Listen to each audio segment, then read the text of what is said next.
दोस्तों नमस्कार, कैसे हैं आप सभी। सुपर वुमन मानवी कहानी में आपका हार्दिक स्वागत है। अगर आप पहली बार आए हैं तो चैनल को सब्सक्राइब जरूर कर लें।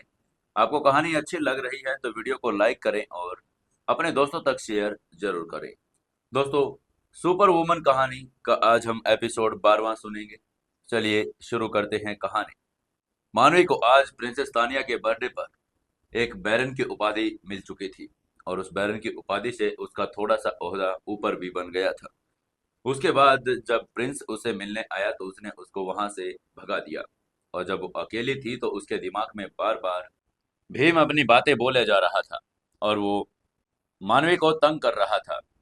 जैसे ही भीम ने कहा कि उसे मास्टर के पास लेकर चलो, उसने उनका नया शरीर ढूंढने का वादा किया था, तो मानवी और भी ज्यादा चिढ़कर गुस्से में हो गई थी। तभी उसने उसके आखिरी वाक्य सुनकर ठंडे स्वर में कहा, मैं सोच रही हूँ कि तुम्हें कैसे नहलाऊं, तलकर या उबालकर। अगर तुम कुछ पाना चाहते हो तो पहले खुद से पूछो कि तुमने क्या दिया है।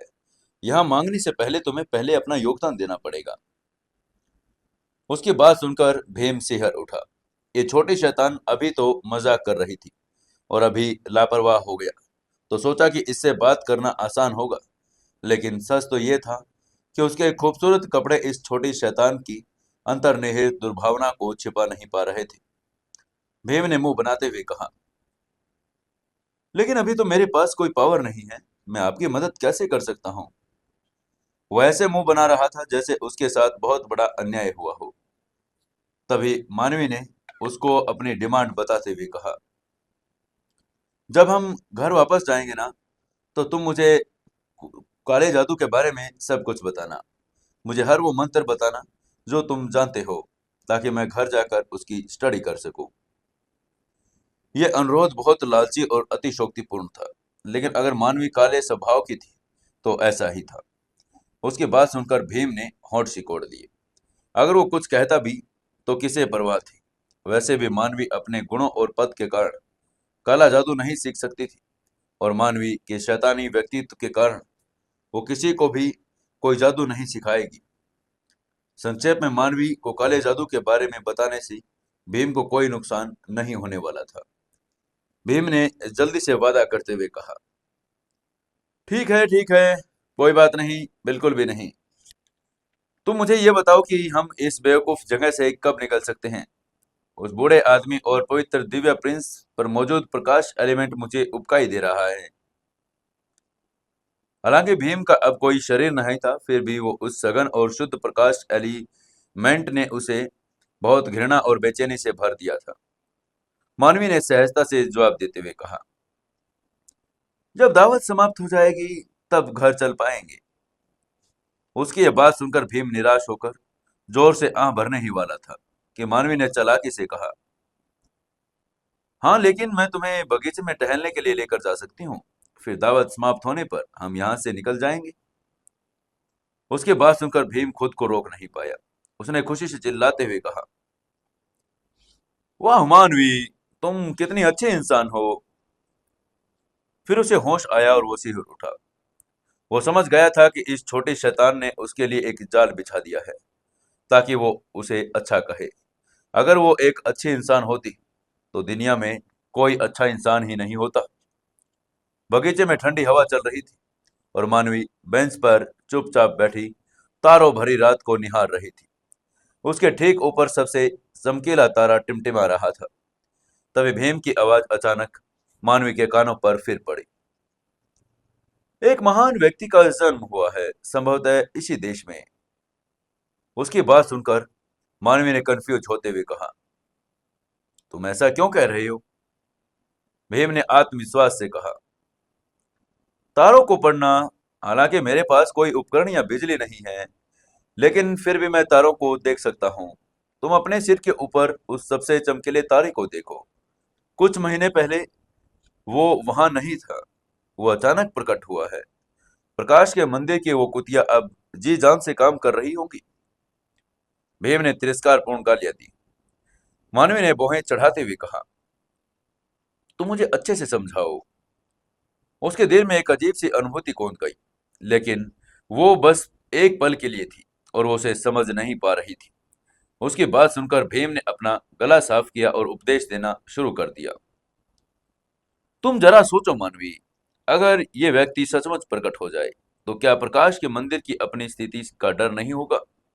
क्या उन्हें ये डर नहीं होगा कि ये व्यक्ति अपनी और उनकी रेपुटेशन को खतरे में डाल सकता है? इसलिए वे अपनी सुरक्षा के लिए जरूर उपाय करेंगे। उस कुटिल प्रकाश की देवी के शैली के अनुसार वो किसी और से पहले उस व्यक्ति को जरूर ढूंढ लेंगे और अपने वश में कर लेंगे। वे उसके प्रति अत्यंत समर्पित होंगे और नश्वर संसार में उसके वफादार अनुचरों में से एक बन जाएंगे। उसकी बात सुनकर मानवी की आंखें चौड़ी हो गई। उसके गहरे हरे रंग की पुतलियों से एक ठंडी किरण निकल रही थी। उसने हैरान होते हुए कहा, और अगर उन्हें वश में नहीं किया जा सका तो? भीम ने गड़गड़ाते हुए कहा, तो फिर जाहिर है वे उसे जल्द ही साफ सुथरे और पूरी तरह से खत्म कर देंगे। ये कहते हुए उसने थूकते हुए आगे कहा, वो कुतिया ऐसे ही हमेशा काम करती है। मानवी ने तुरंत एक सवाल पूछा, क्या प्रकाश की देवी ने तुम्हारे साथ पहले भी ऐसा कुछ किया था?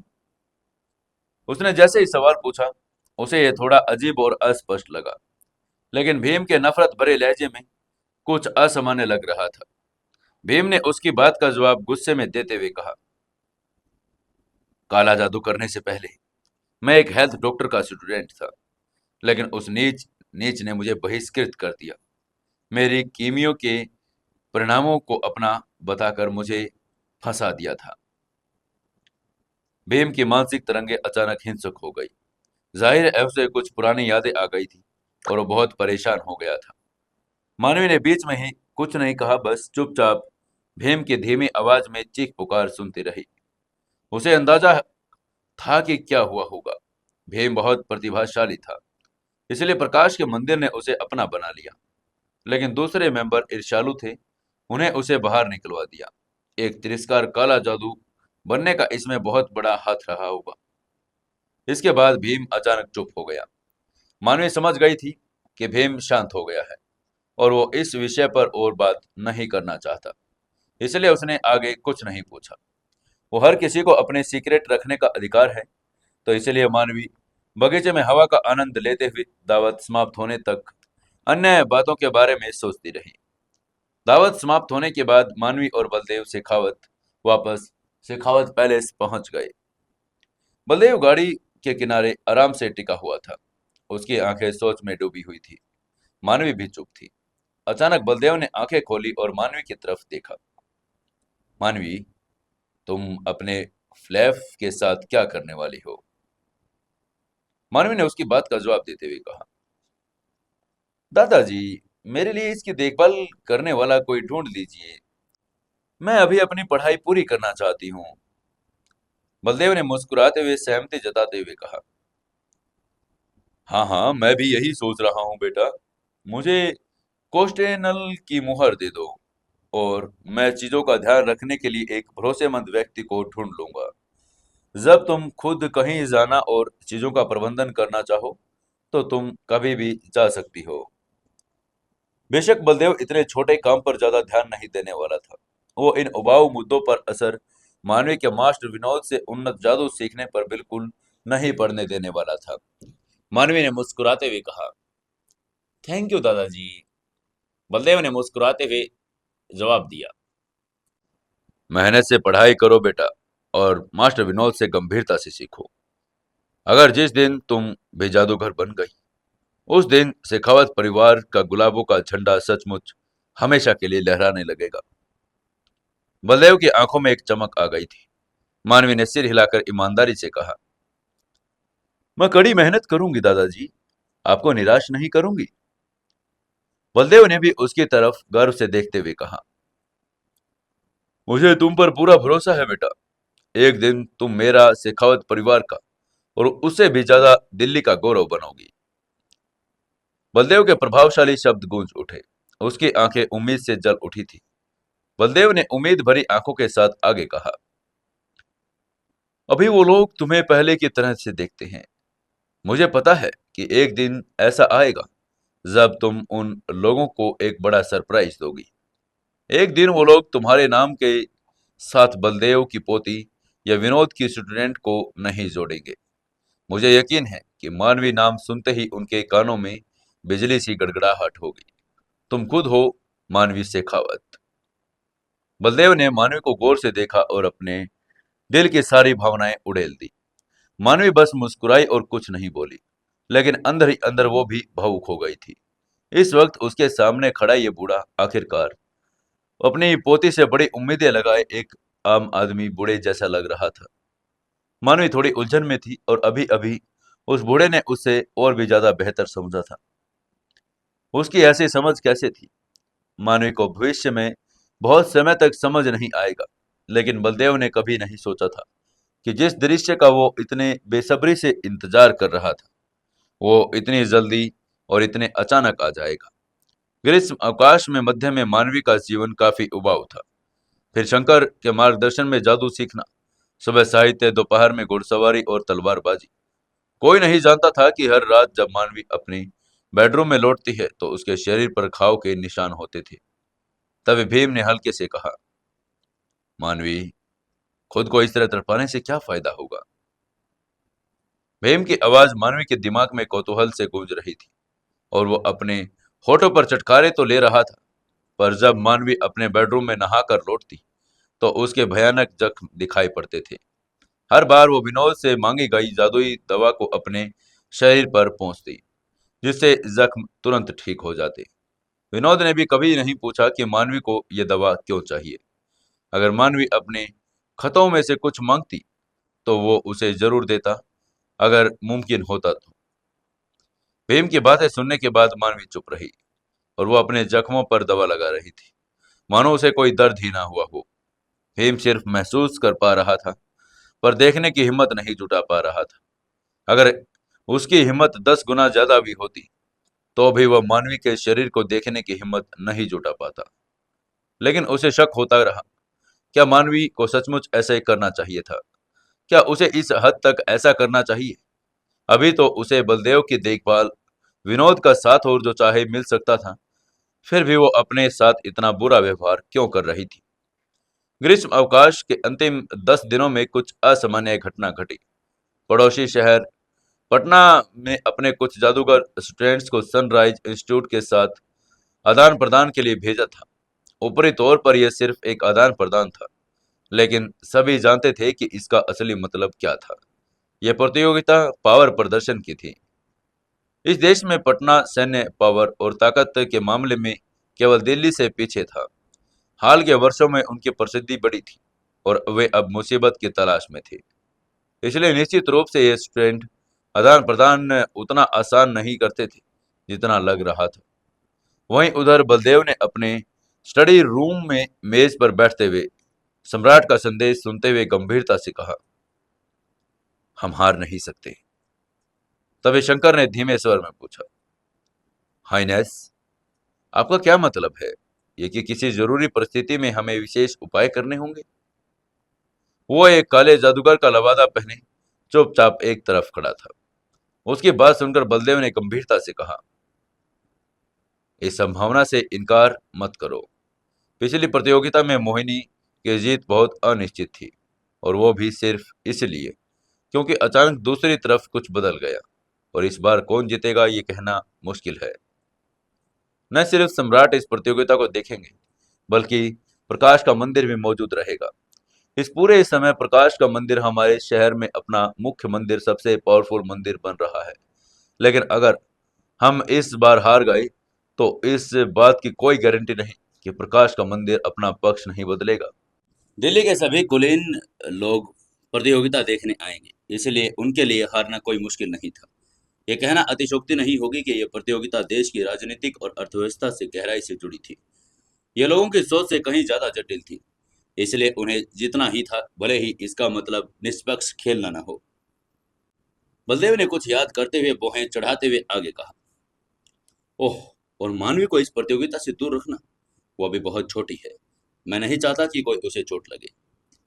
बेशक, शंकर ने खुशी खुशी हाँ में भरते हुए कहा, जी हाइनेस, वो सभी लोगों में से नहीं चाहता था कि मानवी पर कोई विपत्ति आई, लेकिन क्या चीजें इतनी आसानी और सरलता से घटित होंगी जैसा उन्होंने प्लान बना लिया था? 3 दिन बाद राजदूत और पटना के स्टूडेंट्स राजधानी पहुंच दिल्ली के करियर हॉस्टल्स में रुके और 2 दिन बाद होने वाले ग्रैंड स्टूडेंट एक्सचेंज की प्रतियोगिता की तैयारी करने लगी। उधर इस धूप भरे दिन में मानवी खिड़की के सहारे झुकी हुई खड़ी थी। बाहर पक्षियों को सोच में डूबा हुआ देख रही थी। तभी भीम की आवाज उसके कानों के बगल सुनाई दी। मानवी, तुम क्या सोच रही हो? उसका पारदर्शी शरीर कमरे में इधर उधर मंडरा रहा था। भीम द्वारा मानवी को वो सब बताने के बाद कि वो सब जानना चाहती थी, शंकर को कुछ गहरे रंग के क्रिस्टल्स मिले जिससे भीम अपनी ताकत थोड़ी वापस पा गया था। उसने कुछ अजीबोगरीब जादू भी किया और वो जब भीम स्पिरिचुअल पावर पत्थर को थोड़ा और दूर तक छोड़कर जा सकता था और वो अपनी आभा को भी छिपा सकता था ताकि तब तक वो पवित्र दिव्य प्रिंस जैसे पावरफुल व्यक्ति से न मिले, किसी के लिए उसे खोजना मुश्किल हो। इस समय भीम मानवी के लिए किसी जादूगर कठपुतली से कहीं ज्यादा उपयोगी था क्योंकि वो जानकारी ज्यादा आसानी से और सटीक रूप से इकट्ठी कर सकता था। मानवी ने पलटकर देखा तो भीम उसके बगल में था। अभी भीम की छवि पारदर्शी थी लेकिन साफ दिखाई दे रही थी। शंकर से ताकत वापस पाने के बाद भीम का रूप और भी स्पष्ट हो गया था और उसका रूप, उसका अश्लील व्यवहार बहुत विपरीत था। भीम सुंदर और नाजुक था। हाँ, ये सही है कि वो बहुत सुंदर था और मुलायम काले बाल, अम्बर जैसी आंखें सबको एक स्कॉलर और कमजोर सुंदर और लड़के का आभास देती थी। लेकिन जैसे ही उसने अपना मुंह खोला, सब कुछ बदल गया। वो लगातार मानवी के मन की बातें जानने के लिए उत्सुक था। मानवी क्या सोच रही थी, ये जानने के लिए वो इतना उत्सुक था, इसलिए वो इस छोटे शैतान को नहीं देख पा रहा था। काला जादू भीम हमेशा लोगों के मन को, बात को पढ़ने के लिए, गर्व महसूस करने के लिए करता था, फिर अपने लक्ष्यों को प्राप्त करने के लिए उनकी कमजोरियों का इस्तेमाल करता था। हालांकि मानवी पर उसकी ये तरकीबें बिल्कुल बेकार थी। वो मानवी को बिल्कुल भी नहीं समझ पा रहा था और उसकी कमजोरियों को ढूंढने की बात तो छोड़िए। भीम ने मानवी को चुपचाप उसे देखते और थोड़ा सा डर गया। ये नन्ही शैतान तब सबसे ज्यादा डरावनी लगती थी जब वो चुप रहती थी, क्योंकि पता ही नहीं चलता था कि वो क्या सोच रही है। उसे ऐसा लग रहा था जैसे कोई सांप उसे घूर रहा हो। मानवी ने थोड़ा भौहें चढ़ाते हुए धीमे स्वर में कहा, इस बार संस्थानों के बीच ग्रैंड स्टूडेंट एक्सचेंज इतना आसान नहीं लग रहा। मैंने पूरे एक दिन से भयंकर मास्टर शंकर को नहीं देखा। दादाजी भी चिंतित लग रहे हैं। उसे लग रहा था कि कुछ पक रहा है, कुछ बुरा एहसास। भीम चुप हो गया। उसको यह मानना ही पड़ा कि मानवी का अंतर्ज्ञान बहुत सटीक था, वो हमेशा बिल्कुल सही होता था।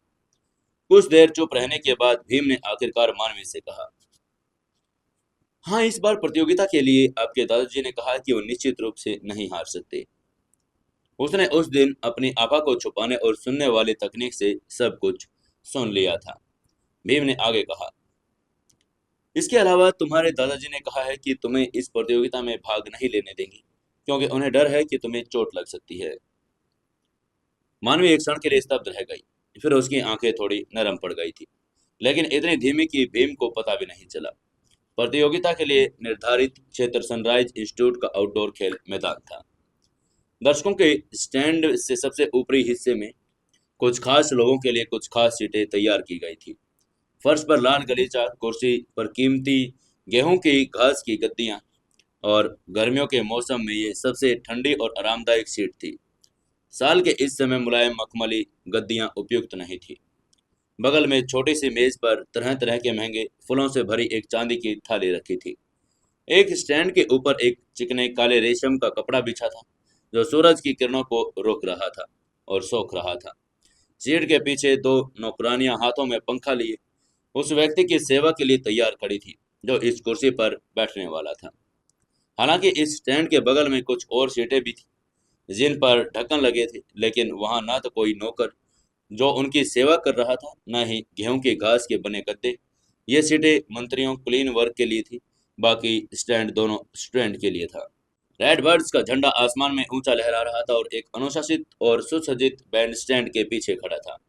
उनके चेहरे पर गंभीरता के भाव थे, हालांकि उनके कंधों पर सुनहरे लटकन हवा में लहरा रहे थे, फिर भी बिल्कुल स्थिर खड़े थे। सुनहरा लंबा सींग प्रतियोगिता शुरू होने की घोषणा करने के लिए सम्राट के आगमन की प्रतीक्षा कर रहा था। पूरे मैदान में एक गंभीर और शांत वातावरण छाया हुआ था। मानवी के बैकग्राउंड के कारण वो विशेष स्टैंड के सबसे नजदीक वाले सीट पर बैठी थी। रोहित और कुलीन वर्ग के अन्य सेवक स्टैंड के बिल्कुल पीछे खड़े थे। बगल के दोनों स्टैंड कुलीन वर्ग के तेजी से भर गए थे। कुछ को मानवी जानती थी, कुछ को नहीं। ये पहली बार था जब मानवी को पता चला कि दिल्ली में इतने कुलीन वर्ग हैं। यहाँ तो प्रिंसेस के दावत से भी ज्यादा लोग थे। महल में होने वाले दावत में सभी कुलीन वर्ग शामिल नहीं भी हो सकते थे, लेकिन यह प्रतियोगिता अलग थी। सभी कुलीन वर्ग आकर यहाँ देख सकते थे। दोनों संस्थानों के प्रतिनिधि बाहर चले गए। बेशक मोहिनी सनराइज इंस्टीट्यूट के प्रतिनिधियों में से एक थी। इस चमकदार लड़की ने आते ही तालियों की गड़गड़ाहट बटोरी। पिछली बार प्रतियोगिता जीतने का कारण यही था। पिछली प्रतियोगिता में 3 राउंड थे।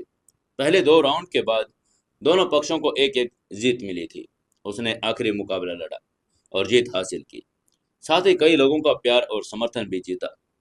लोगों ने जयकारे लगाए और फूलों का आकाश भर गया, जिससे मंच लगभग डूब गया था।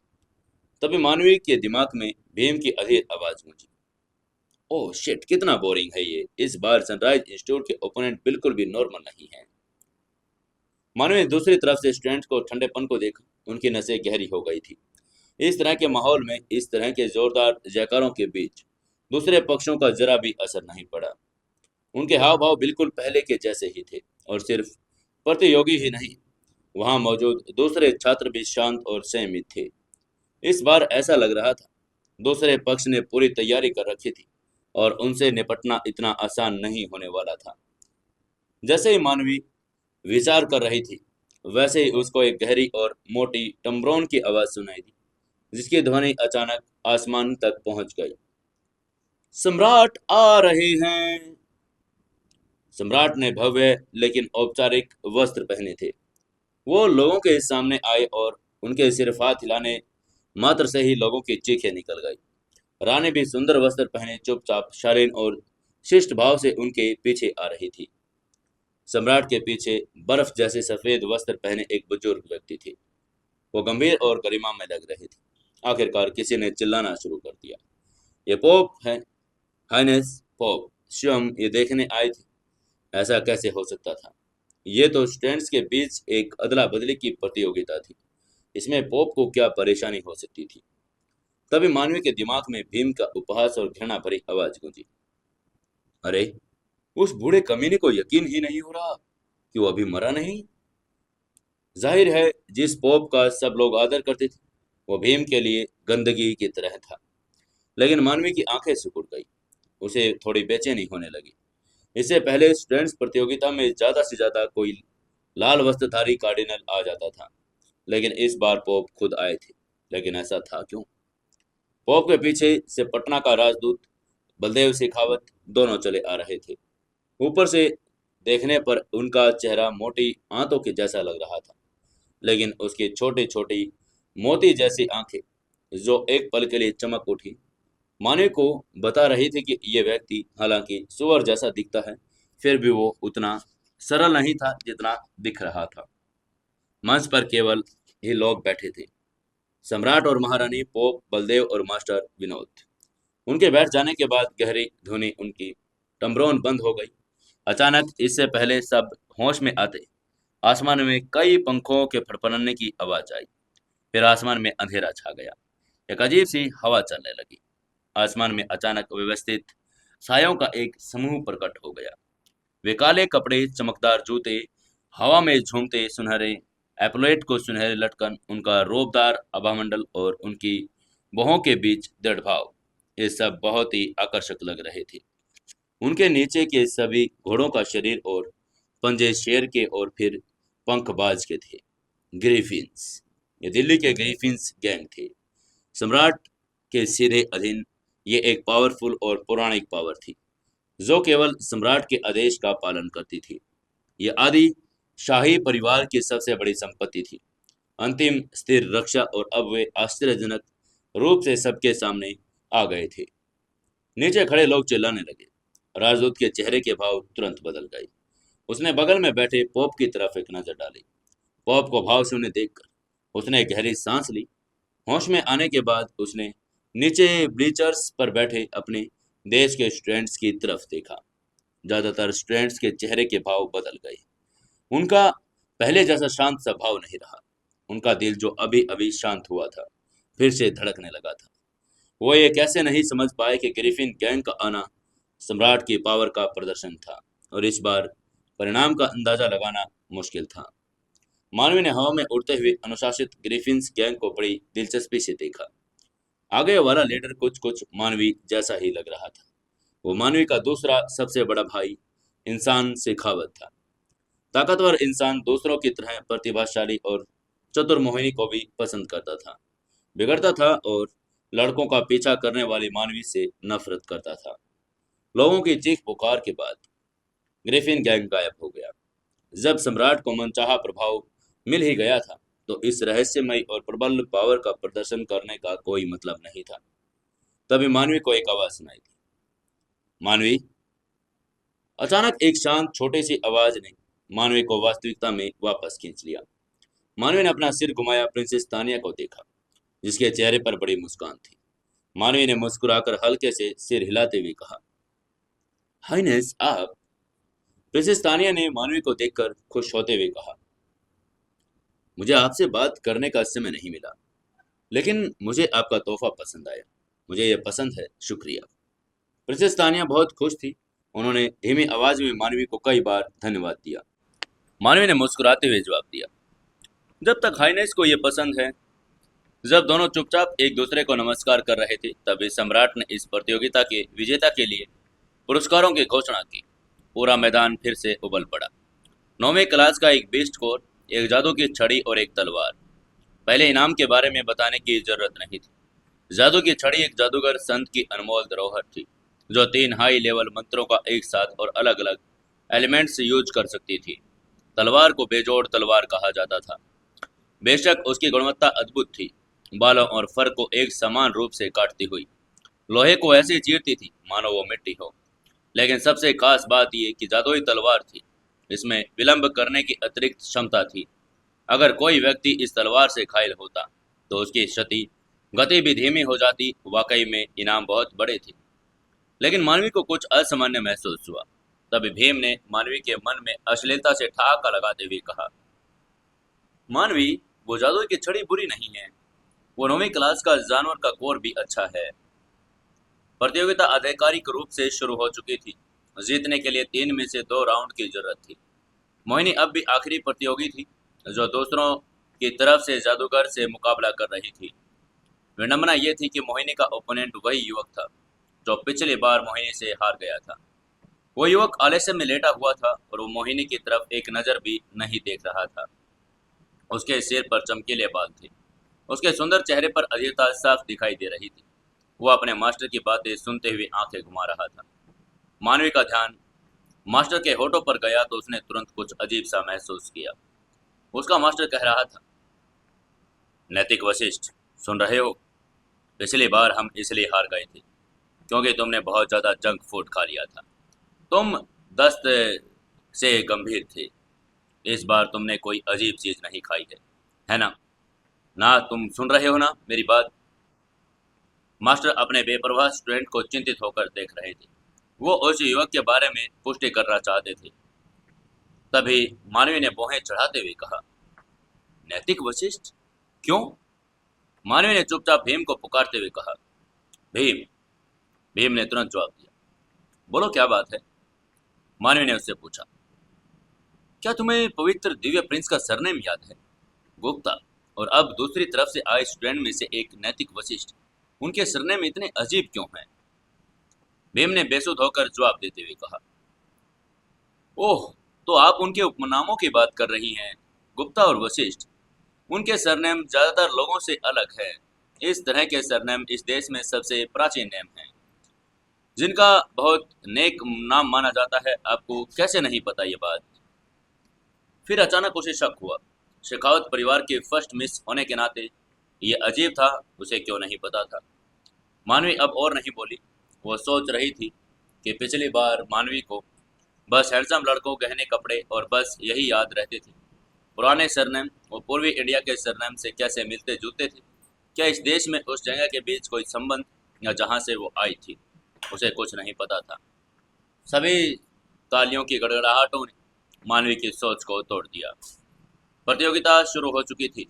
पहला राउंड जादूगर के विरुद्ध जादूगर का होने वाला था।